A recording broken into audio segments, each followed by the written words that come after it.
एक माँ का जीवन। एक जंगल में चिड़े और कबूतरी की एक जोड़ी थी। उनमें पति चिड़े को हमेशा ही ऐसा लगता कि जीवन सुकून से बीत जानी चाहिए, बिना मेहनत के दिन बीते। जितना भी वो कमा पाए वो बैठे बैठे अपने आप ही दुगने होते जाए। ऐसे ना जाने कई उसने हवा में महल बांध रखे थे और ऐसी विचारधारा के चलते वो कभी भी घर की जिम्मेदारी उठाता ही नहीं था। और पति की ऐसी आदत की वजह से बेचारी पत्नी को ही घर की सारी जिम्मेदारी उठानी पड़ती थी। इसीलिए बेचारी माँ कबूतरी, उसकी बूढ़ी सास कौवी, उसकी 3 बेटियां यानी 2 चिड़िया और 1 कबूतरी की परवरिश का सारा बोझ अपने कंधे पर उठाए कभी उन्हें किसी चीज की कमी महसूस ना होने देती, उन्हें तकलीफ की भनक तक पड़ने नहीं देती थी। माँ कबूतरी अपनी बेटियों को आदर करना और अनुशासन से जीना सिखाया था। इस तरह वो अपने घर को सूझबूझ के साथ चलाती थी। ऐसे में एक दिन उसकी तीनों बेटियों ने कहा, माँ सुनो ना, एक नई फिल्म रिलीज हुई है माँ, चलो ना हम सभी फिल्म देखने चलते हैं। हाँ ना माँ, चलो ना। जब छोटी बहना बहुत छोटी थी तब कभी हम गए थे मूवी देखने, उसके बाद गए ही नहीं। ये फिल्म देखने चलते हैं ना माँ, प्लीज माँ। यूँ बड़ी बेटी भी जिद पर अड़ गई। तब अपनी तीसरी बेटी चिड़िया से माँ कबूतरी ने पूछा, बेटा क्या हुआ, तुम्हें फिल्म नहीं देखनी? ऐसी गुमसुम सी बैठी हो। पिछली बार परीक्षा में तुम्हें कितने मार्क्स मिले थे याद है ना? उसे ध्यान में रख कर ही बताना कि तुम्हें क्या करना है। नहीं माँ, मुझे कोई फिल्म नहीं देखनी, मुझे बहुत सारा वर्क है। देखा ना तुम दोनों ने, अगर हम फिल्म देखने जाएंगे तो सभी जाएंगे, वरना कोई नहीं जाएगा। अगली बार देखते हैं। यूं बड़ी होशियारी से बच्चे जो अनावश्यक खर्च उससे करवाना चाहते थे उसने उसे टाल दिया। इस तरह माँ कबूतरी को लेकर जो डर बेटियों के मन में था उससे माँ उन्हें अनुशासन में भी रखती और घर के अनावश्यक खर्च को भी नियंत्रित करती थी। ऐसे में हुआ यूं कि घर के सभी बड़े और बच्चे माँ कबूतरी पर ही निर्भर होने लगे। अपने हर छोटे काम और ज़रूरतों को पूरा करने की सारी जिम्मेदारी माँ पर ही छोड़ने लगे। कई दिनों तक यही होता देख माँ कबूतरी ऊब गई और उसने एक दिन अपनी बेटियों को बुलाकर कहा, सुनो बच्चों, इन दिनों तुम सभी बड़ी आलसी हो गई हो। हर काम के लिए तुम तीनों मुझ पर ही निर्भर होती हो। क्या मुझे तुम तीनों ने अपनी नौकरानी समझ कर रखा है? अरे सुबह उठना होता है तो कह देते हो माँ हमें उठा देना। क्या मैं तुम्हारी अलार्म हूँ? किसी फलाना टाइम पर कुछ करना होता है तो कह देती हो माँ हमें याद दिला देना। भला क्यों? क्या मैं तुम्हारे लिए कोई रिमाइंडर हूँ? क्या अपने हर काम के लिए तुम सभी मुझी पर निर्भर रहोगे? आज के बाद तुम सभी अपने काम खुद कर लोगी। ऐसी बात नहीं है बहू रानी, तुम साथ में रहती हो तो सारे काम झटपट निपट जाते हैं। वही तो मैं कह रही हूँ सासू माँ, क्यों मेरी जरूरत पड़ती है? क्या सभी को अपनी जरूरतों का पता नहीं? क्या खुद की जिम्मेदारी वो उठा नहीं सकता? अब तो बेटियां बड़ी हो गई है ना, उन्हें अपनी जिम्मेदारी का एहसास होना चाहिए ना। यूं पोतियों का समर्थन करने की सोच रही सास कौवी को भी बहू कबूतरी ने खूब सुनाया। उस दिन से अचानक ही माँ कबूतरी सभी बच्चों पर खूब चिढ़ने लगी। वो नरमी से रहेगी तो कोई अपनी जिम्मेदारी उठाएगा नहीं और यूं ही आलसी बना रहेगा। यही सोचकर माँ कबूतरी ने अपना रवैया बदलकर कठोर बन गई, जिससे वो अपने काम करने सीख जाए। और इसी के चलते माँ कबूतरी अपने बच्चों पर हर बात पर चिढ़कर चिल्लाने लगी। और हुआ यूं कि कुछ दिनों बाद घर पर सभी को माँ के इस बदले हुए रूप पर गुस्सा आने लगा।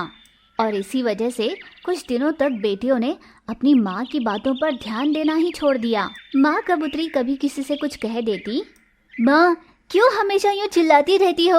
अगर मुझे कोई काम करना होगा तो मैं कर लूंगी, पर तुम्हारे यूं चिल्लाने से कुछ नहीं होने वाला। यूं माँ से चिढ़कर वो वहाँ से चली गई। उसके बर्ताव से माँ कबूतरी को इस बात का एहसास हुआ कि धीरे धीरे घर पर उसकी हर बात की अहमियत कम होने लगी है। इसके बावजूद भी घर पर बदले हुए उस वातावरण को माँ सिवाय चुपचाप बैठे और कुछ कर नहीं पा रही थी। दिन यूं ही बीत रहे थे कि फिर अचानक माँ कबूतरी की सेहत खराब होने लगी। अंत में उसकी सेहत इतनी बिगड़ी कि वो शैय्याग्रस्त हो गई। ये वो समय था जब माँ कबूतरी को अपने घर के सदस्यों का असली रूप दिखाई दिया। बड़ी बिटिया, आज तुम्हारी माँ को देखने के लिए मैंने डॉक्टर चील को घर पर बुलवाया है। मुझे आज काम पर जल्दी निकलना होगा। जब डॉक्टर चील घर पर आए तो तुम वहीं खड़ी संभाल लेना। पिताजी, आप ये सारे काम मुझे क्यों बोल रहे हो? वैसे भी जब माँ ठीक थी हम सबको कितना नचाया है उसने। अब कुछ दिन यूं बेड पर पड़ी रहेगी तो रहने दो ना। एक बार ठीक होकर बिस्तर से उठी तो फिर से हम सब पर चिल्लाना शुरू कर देगी। हाँ, बढ़ती हुई बेटियों पर भला कौन सी माँ ऐसे चिल्लाती है? माँ तो हमेशा हम सबको डोमिनेट ही करती है। एक बीमार माँ की हालत पर उसे तरस भी नहीं आया। इतनी बदतमीजी और बेरुखी से बात की उस बड़ी बेटी ने। उसकी ऐसी बातों को सुनकर भी माँ कुछ हलचल ही नहीं कर पाई। यूं बिस्तर पर बीमार पड़ी अपनी माँ पर तीनों ही बेटियों को अपनी माँ पर दया तो दूर की बात, उल्टा इस बात को लेकर गुस्सा था कि इतने समय से माँ ने उन्हें खुश होकर जीने ही नहीं दिया। दिन यूं ही बीत रहे थे कि फिर अचानक माँ कबूतरी की सेहत खराब होने लगी।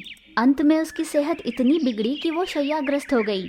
ये वो समय था जब माँ कबूतरी को अपने घर के सदस्यों का असली रूप दिखाई दिया। बड़ी बिटिया, आज तुम्हारी माँ को देखने के लिए मैंने डॉक्टर चील को घर पर बुलवाया है। मुझे आज काम पर जल्दी निकलना होगा। जब डॉक्टर चील घर पर आए तो तुम वहीं खड़ी संभाल लेना। पिताजी, आप ये सारे काम मुझे क्यों बोल रहे हो? वैसे भी जब माँ ठीक थी हम सबको कितना नचाया है उसने। अब कुछ दिन यूं बेड पर पड़ी रहेगी तो रहने दो ना।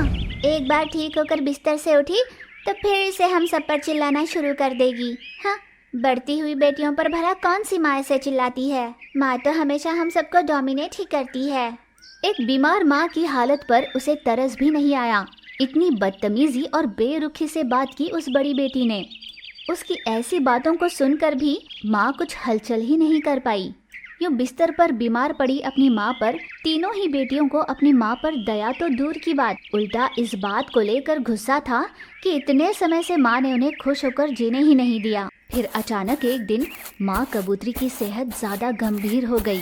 सास कवि तुरंत अपनी बहू को लेकर डॉक्टर चील के पास गई तो डॉक्टर चील ने उसकी जांच कर सास को डांटते हुए कहा, इतने दिनों तक तुम सभी कहाँ थे? हाँ, इन्हें कोई छोटी मोटी बीमारी नहीं है। जो बीमारी इन्हें लगी है, अगर सही समय पर उन्हें दवाई नहीं मिली तो धीरे धीरे ये रोग उनके पूरे शरीर में फैलकर उनकी जान ले लेगी।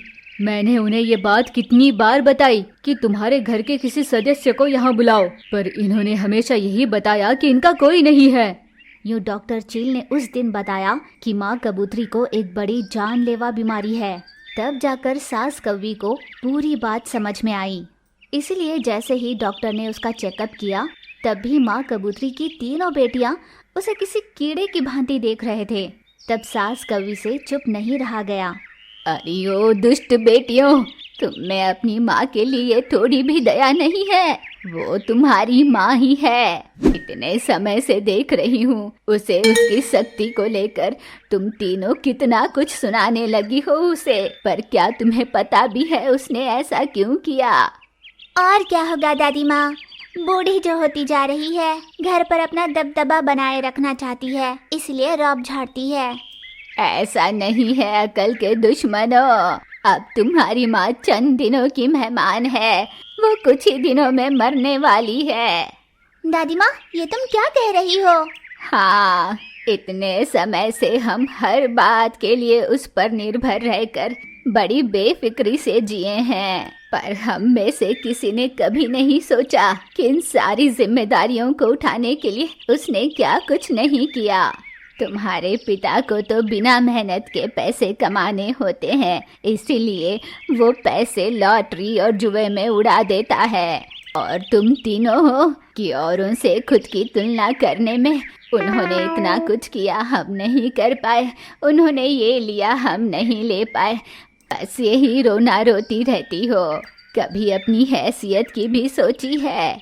अब तक जो हम पेट भर पाए हैं वो तुम्हारी माँ की मेहनत की वजह से ही है। फिर माँ ने अब तक हमसे ये बात क्यों छुपाई? अगर पहले ही पता होती तो हम उसका ख्याल रखते ना दादी माँ। तुम क्या कर लेती? थोड़े दिन वो बीमार होकर बिस्तर पे क्या लेटी? तुम तीनों ये सोचकर खुश हो रही थी कि कुछ दिनों तक तुम पर चिल्लाने वाला कोई नहीं होगा। क्या हमने कभी भी ये सोचा है कि अचानक माँ ऐसा बर्ताव क्यों करने लगी थी जिस वजह से हमें उस पर गुस्सा आए? क्योंकि वो जानती थी कि वो मरने वाली है। हम सभी उससे नफरत करने लगेंगी और अपने सारे काम और अपनी जिम्मेदारियां खुद उठाने लगेंगे। यही सोचकर उसने ऐसे किया।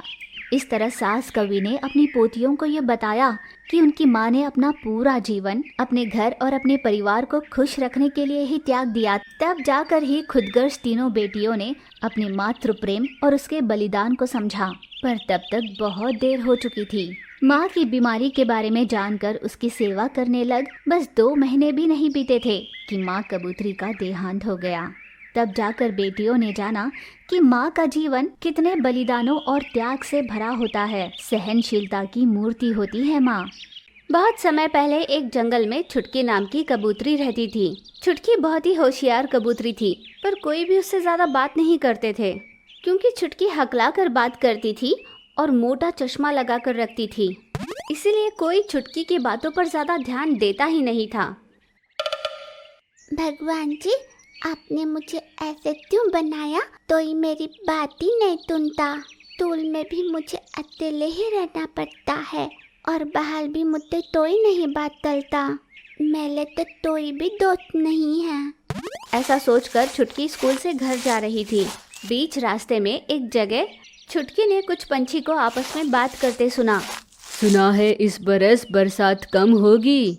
हाँ, मैंने सुना कुछ 10-15 दिन धुआंधार बरसात होगी, वो भी किसी तूफान के असर से। इसका मतलब इस साल पानी की अकाली होगी। हाँ, पिछले बरस तो एक बूंद पानी भी नहीं गिरी। नदी तालाब तो पहले से ही आधे से ज्यादा सूख गए हैं। ऐसा हुआ तो बहुत मुश्किल होगी। वैसे ही जंगल में जानवरों की संख्या बढ़ती जा रही है। छुटकी उनकी बातें सुनती हुई घर चली गई। अपने कमरे में बैठे वो इसी विषय पर गंभीरता से सोचने लगी। तो इस बरस बरसात नहीं होगी और तूफान आने वाला है। हमें भी तो पानी की जरूरत होगी। मेरे पास एक आइडिया है, अभी जाकर उन्हें बताती हूँ। ये सोचकर छुटकी तुरंत सीधे उन बड़े पंछी के बीच चली गई। सभी बदन तो मेरा प्रणाम। मैंने आप तब की बातें सुनी। मेरे पास एक आइडिया है, क्या मैं बताऊं? यूँ छुटकी कुछ कह रही थी कि तभी वहाँ पर कुछ शरारती पंछी आए और छुटकी का खूब मजाक उड़ाने लगे। अच्छा, तुम्हारे पास आइडिया है?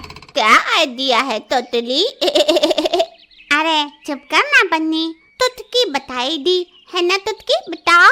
शरारती बच्चों, जाओ यहाँ से। किसी की कमी का यूं मजाक उड़ाओगे तो कल ऐसा दिन आएगा कि लोग तुम्हारा मजाक बनाएंगे, और कुछ कहा तो तुम्हारी पूंछ कटवा दूंगा। चील के कहते ही सभी वहाँ से फुर हो गए। छुटकी को बहुत बुरा लगा और वो घर लौटी। अगले ही दिन सवेरे सवेरे छुटकी कहीं से ढेर सारे बांस की लकड़ियों को तोड़कर घर ले आई। छुटकी के पिता ने उसे आश्चर्यचकित होकर देखा।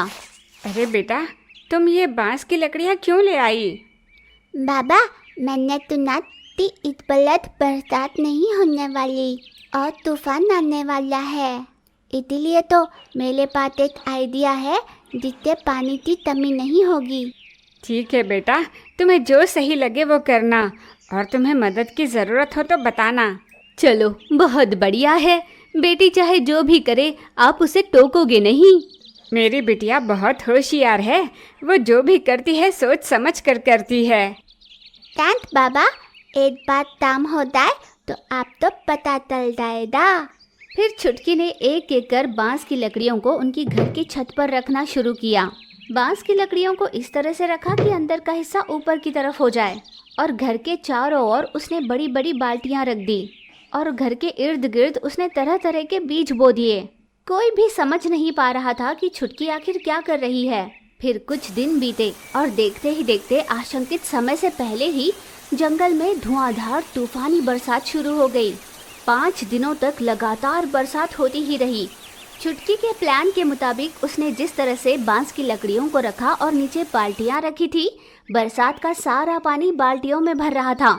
इस बरसात से जंगल के झील झरने तो ज्यादा भरे नहीं, पर छुटकी के घर के चारों ओर जैसे एक छोटा सा तालाब ही बन गया था।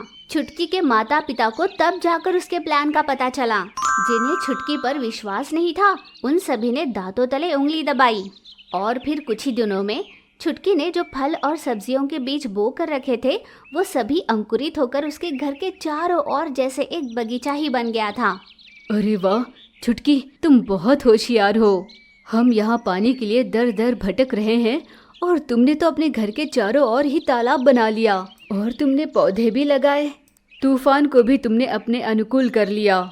तुम्हारी सोच को तो सलाम है।